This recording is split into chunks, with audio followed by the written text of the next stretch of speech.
Will. Hey, Will? Will. Why are you sleeping? Will? What? You have a lot to do. I know. Will. Uh, You've got a conference paper deadline. that's true. Your dissertation is due in less than 2 months. That's also true. And you need a haircut. Why? And you've got a video Yeah. coming out on Friday. But the new circuit board for the bracelet won't be delivered in time to do anything with it. What do I have time for then? Web fluid? Fine. In this video, you'll find discussions on several disciplines of engineering. Oh yeah, that's right, we're going broad today. Problems, as opposed to solutions, are the focus of these contemplations. But progress is made nonetheless. After all, where would engineers be without problems? It is, or should be, akin to the air that we breathe. Nothing makes me more excited than having a problem to solve. So get ready to let your brain run wild. I want the comment section littered with the craziest ideas for polymer solutions, perception, controls, locomotion, and machine learning. Let's get it going.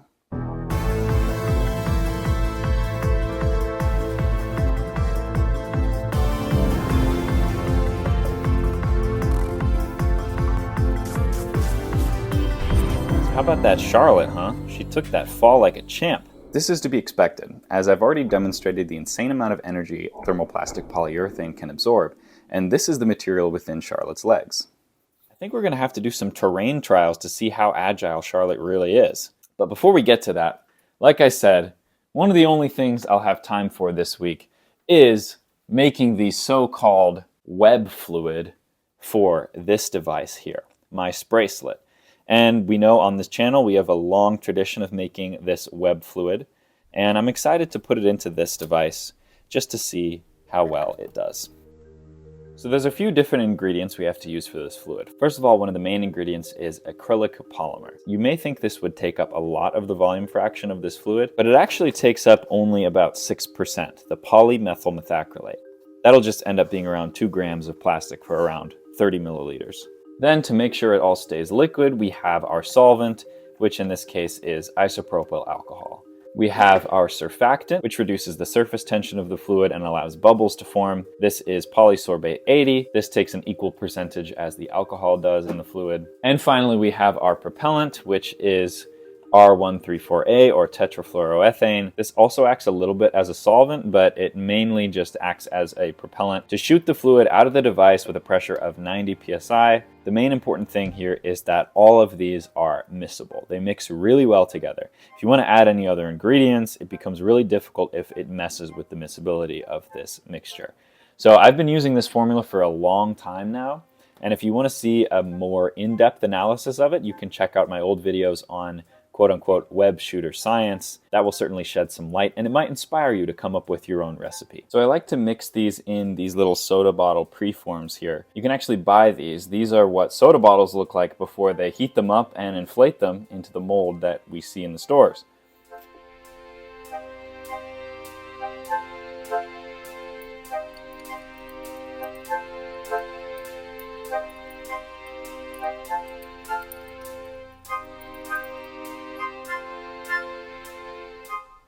So now we have to seal this into a pressurized chamber, and these soda bottle preforms can actually take quite a bit of pressure, so that's good. So we'll pressurize this in this chamber here, making sure we get all the propellant, all the liquid propellant in there so it's full. All right, now we seal it off. You can see there's only a small air bubble in there. That's good. Make sure it's all mixed up. Now we can connect this tube. So you see it starts flowing into the tube here. All right, and now we are ready to put it from one pressurized container into another, the other being our wristband. This part takes a lot of shaking. This is one of the things I want to try to get rid of when I start making consumer-facing products. Stuff like this that the consumer is not going to want to do at all. We want to make it as easy as possible. So we've managed to fit pretty much this entire canister into this wristband. So I'll remind you, one of the key innovations with this design is it's mostly fluid storage, which is something I've really never done before. So I'm really excited to see how much I can shoot from this thing. Okay, there's always a little bit of mess to clean up. All right, so we can turn it on now. Connect our valve mechanism. Check it out.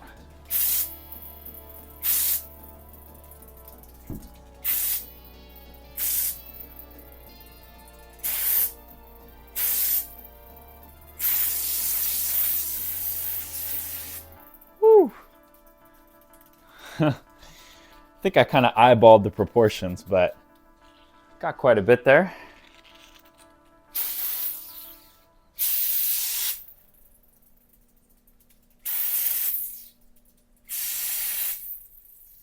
It's running out of, and we're out.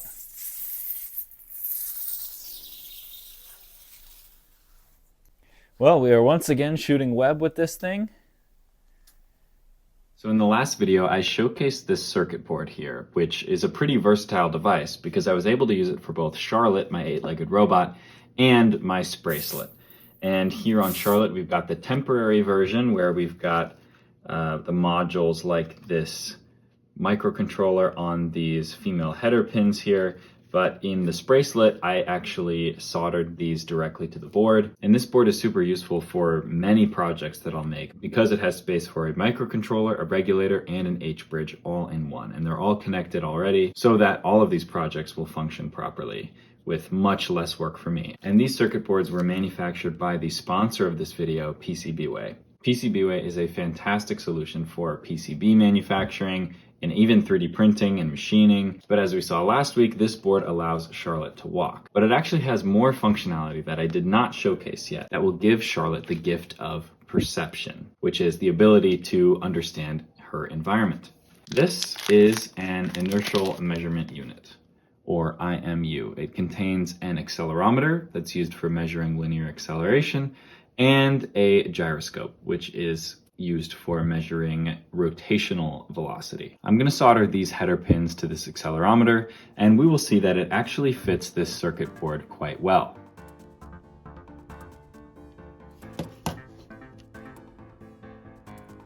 So now we can remove this motor driver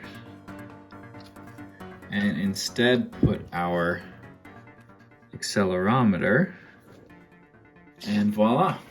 So this board no longer has the ability to drive the motors because we've replaced the motor driver with an accelerometer. So to make sure Charlotte maintains her full capabilities, we're going to upgrade her motor control board to a permanent version of this board instead of a temporary version, which means we are going to solder these components directly to the board.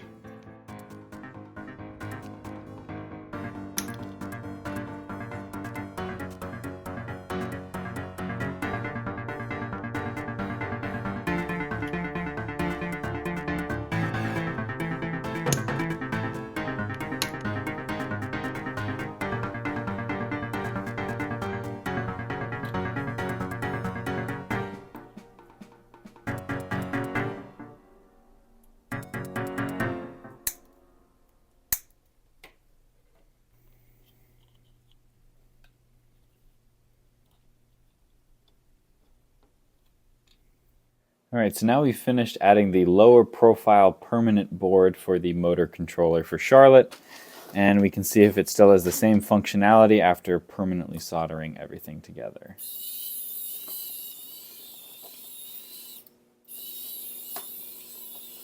Looks like it.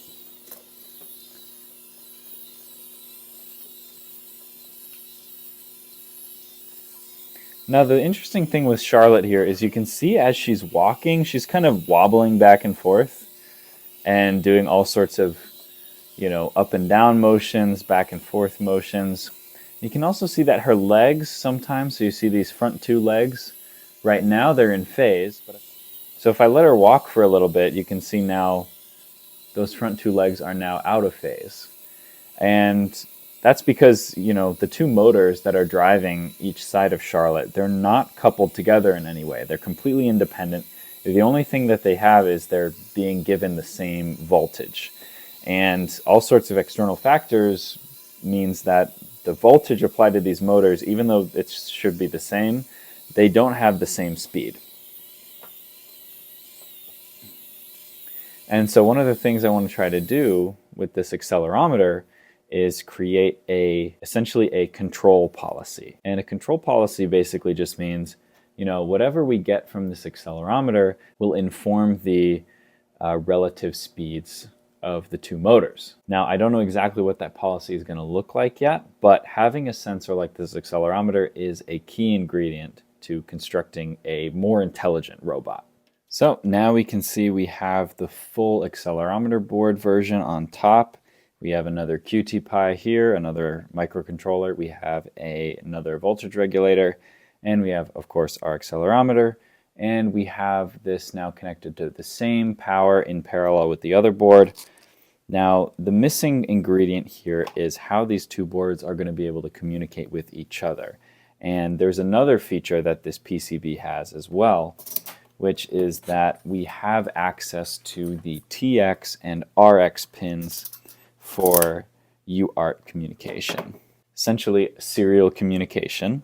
So we can check here, our TX pin can be accessed up here, and our RX pin can be accessed on the side here.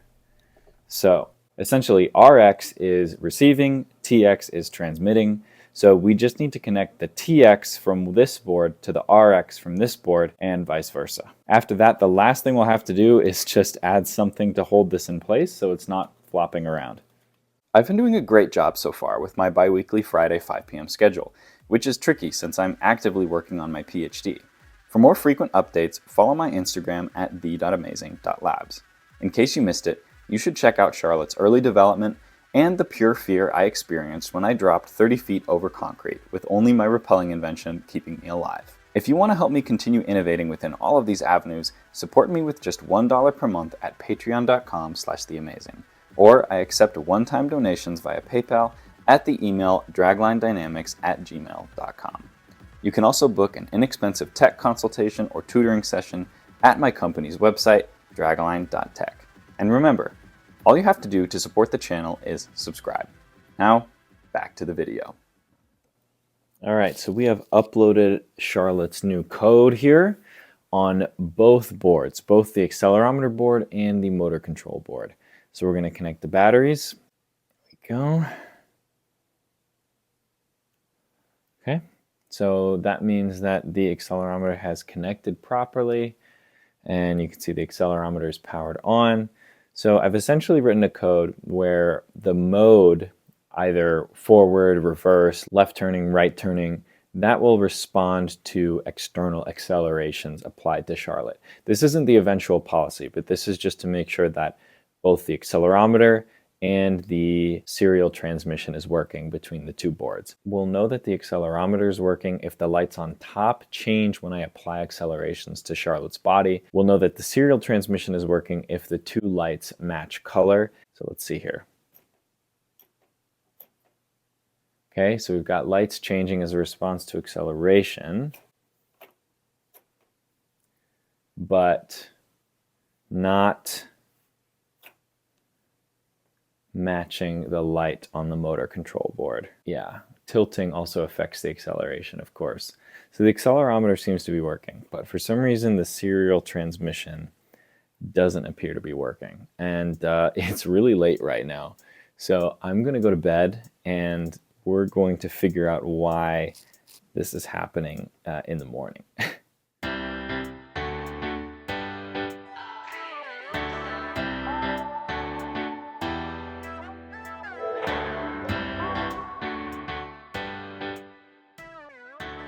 So I figured out the fix, and as always, it was breathtakingly simple. So here we have Charlotte with these boards communicating with each other. Essentially, these QT Pi boards, they use a separate serial channel for the USB communication and for those TX and RX pins that I have the boards connected on. So it's completely different. Call it serial 1 instead of serial. So we now have Charlotte moving in response to changes in acceleration.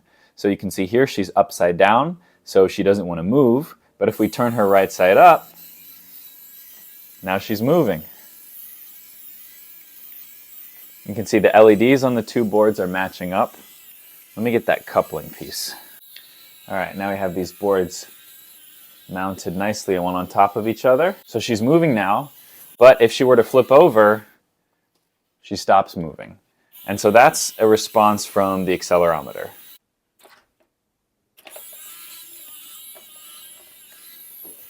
So it responds to accelerations getting knocked around like that. Yeah. Just basically a little hardware test for you. And so this shows that we can have not only motor control with this board from PCBWay, but we also have the ability to read accelerometer readings and the ability to transmit data over serial port. So obviously this is not the policy that I want to go with eventually. It definitely demonstrates the hardware capabilities pretty well. Now, I couldn't have done this without PCBWay, and PCBWay actually wanted me to go into a little bit more detail about how I actually get the design of this board uploaded onto their website, so I'm just going to go through that really quickly. So I've got an open up KiCad here, and this is a great circuit design software, and I'm not going to show you guys exactly how to use it, but I really recommend this tutorial from another maker that was posted last year. I followed this tutorial and it helped me greatly. It goes through the schematic process as well as the PCB layout process. Just a fantastic tutorial all in all. But I'm just going to show you sort of once we have this design in our schematic editor for the board that I've been using. You can see this is our schematic. I have the wires connected all over the place. This is before I figured out I could just label certain networks, but yeah, so I have all the wires connected here. Then we go over to our PCB editor, and we can see I have the layout of the board that I've been using here, and we see we have the red traces being the top of the board and the blue traces being the bottom of the board. So if we go back to the KiCad home window here, we can open the plugin and content manager. And there are a few plugins here that I found extremely useful, one of which is the free routing plugin. The free routing plugin basically allowed me to automatically route all of these traces just based on the schematic, which is pretty great. The other plugin that's super useful, and this is in the fabrication plugins tab, is the PCBWay plugin for KiCad. And I have this as well because I use PCBWay to make all of my circuit boards. So once you have these plugins installed, they're in the top bar here. You go ahead and just click PCBWay. So it sends you with this design right into their website, and you can see the design is loaded here. It automatically detects the size. It detects the number of layers. For me, this is 2 layers, the top and the bottom. You can select the material. The FR material is the most common. You can see aluminum. The price goes up a little bit. You can select the color of the board. They have a bunch of colors available, including green. Of course, that's classic. I picked yellow for my board, so if you want to know what that looks like, that's what my boards have. And I'm also getting blue for one of my new surface mount PCBs, so I'm really excited to see what that looks like. You can choose whether or not you want to remove the product number. I don't really care about that, but you can get it removed for an extra $1.50. And then you can also select assembly services. So this way they'll supply the parts if you do turnkey assembly. So I don't usually do this for whole mount boards, but I am doing this for a surface mount board. So even though they automatically generate this bill of materials, there probably will be some email exchange just to figure out which parts are actually necessary, making sure the parts are in stock. Overall, it's a pretty expedient process. I think I got my boards within like a week. So yeah, PCBWay has saved me a bunch of headaches with electronics manufacturing, and I couldn't be more grateful to them. So go ahead and check the link in the description below for $5 off their amazing services. In addition to PCB manufacturing, they also have CNC and 3D printing services, which I have actually used as well. So I hope you guys found this useful, and let's get back to the video. To give Charlotte a good terrain test, I started her off on some shag carpet. But this was no issue for her at all. Not bad. So I decided to up the challenge a little bit. Let's see how she does here. Oh. Now let's go other way. See if she can make it up that hill. There's no steering yet.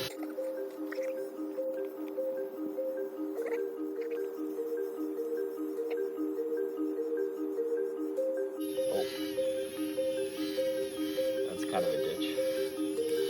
Oh! Oh my goodness. Well, she made it pretty far. I wonder if she can just get over this last hump of grass here.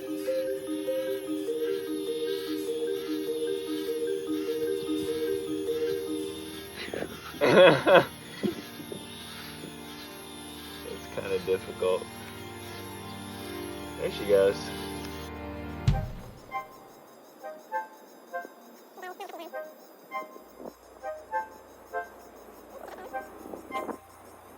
I really want her to make it to the sidewalk.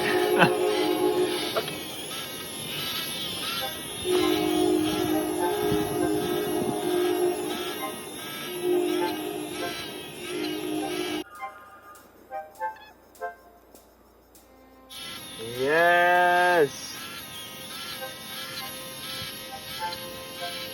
That's not bad.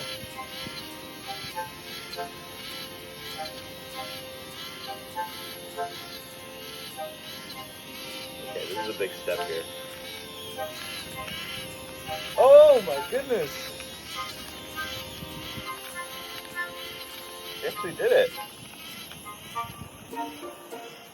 Wow. Charlotte proved more robust to terrain than I thought, especially given her current lack of a control policy. This way. Oh, her legs are big enough, I think.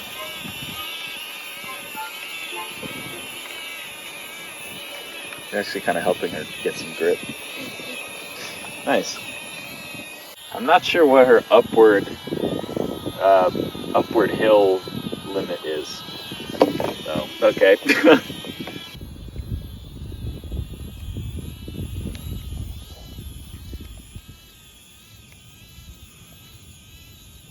Not bad.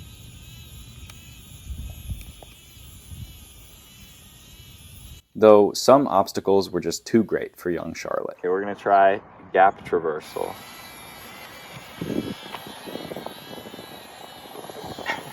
No, there's no way. In the arms of the angel. We're gonna try a big hill.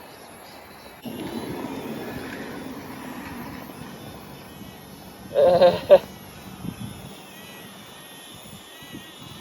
think she's making a lot of ground here. Here we go. Big rock test.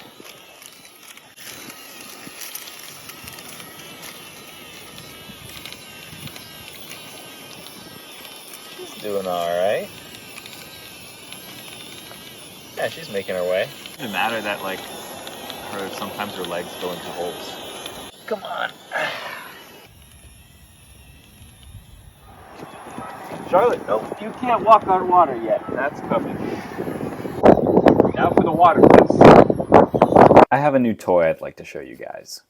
This is an analog multiplexer. What is it? Well, it's a device where you can attach up to 16 different analog sensors. Pump the signal through a single pin, selecting which sensor you want to read using these 4 bits here. These analog sensors could be anything, like this force-sensitive resistor I use for this bracelet trigger. Now, we talked a lot last video about how the size of this bracelet, once it's finished, it actually got quite big. There's no part of that that irks me more than this trigger that sticks out. And it interferes with the palm. It's not as easy to grab things when the trigger is in the way, and your wrist mobility is reduced. You guys have seen how active I like to be with my inventions, so I hope you can understand why this is a problem for me, and why I think it should be a problem for anyone who uses a device like this. This analog multiplexer is going to solve this problem for me. How? Well, instead of using a single FSR, I am going to use an array of 12 little FSRs. Where are these FSRs going to be?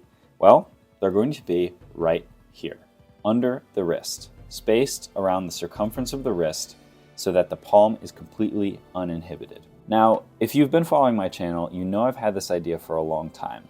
It's the idea that these signals might appear random to the human eye. You can't easily discern what these 12 signals will mean, but using data collection and machine learning, there will be a way to interpret these signals. But when I previously tried something like this out, it proved to me that it wasn't as easy as I once thought it would be. But you might see my methodology has changed somewhat. Why? Well, last August, I was at a robotics conference in Italy. It was a lot of fun, and I got to see some amazing work from around the world. One such work was a paper dealing with force myography. You're probably familiar with electromyography, or EMG, that uses electrodes like these. I've had this for a long time, I've just never had a reason to use it, to sense the electrical signals traveling to and from your muscles. Force myography is different, and as you might predict, it deals with force sensing. One advantage of FMG over EMG is you don't have to deal with the conductivity of the skin changing from things like sweat. Now, I was really impressed with the work that this group did. They were looking into force myography for gesture recognition, and this is exactly what I want to do, right? I want to have this array of sensors essentially be represented as an image. That image can be interpreted by a neural network, as is common for images today, to discern whether or not my hand is doing the correct gesture for firing. This group did use neural networks. They tested several different architectures, and the results are all in their paper on arXiv. But they specifically had sensors around both the wrist, where I want to put them, and on the upper arm, which is the typical place for electrodes for EMG. What they actually found was, to gesture recognize the positions of the fingers, it is actually more likely that the sensors around the wrist are going to make a bigger impact. Now, this was really promising to me. So I essentially plan to make my own FMG device, except only around the wrist, but it also has to be a lot thinner than the device that was used in this paper. I would really like to use the soft TPU material that I've showcased on Charlotte's legs, but designing an easily printable wristband so that I can have easy assembly of these sensors, as well as the fact that each of these sensors need to be a part of a voltage divider. This is going to be one of the biggest engineering problems I've ever tackled in my life. It's going to cover design, coding, data collection, artificial intelligence. Now that I have this multiplexer, my first step will just be designing a wristband that contains all of the necessary elements to just collect the data. And from that, I need to be able to see if the data is interpretable using artificial intelligence and neural networks. So I hope you guys enjoyed this video. And if you have any suggestions or any solutions to any of the issues I brought up in this video, or you just want to leave a nice comment, be sure to leave a comment. Next time, we're going to work on making this wristband, and we are going to get a more compact surface mount PCB for this bracelet so we can work on miniaturizing this device from 2 fronts. So stay amazing. I hope you guys enjoyed, and I'll see you all in 2 weeks on May 2nd, when we are going to tackle the miniaturization of this bracelet.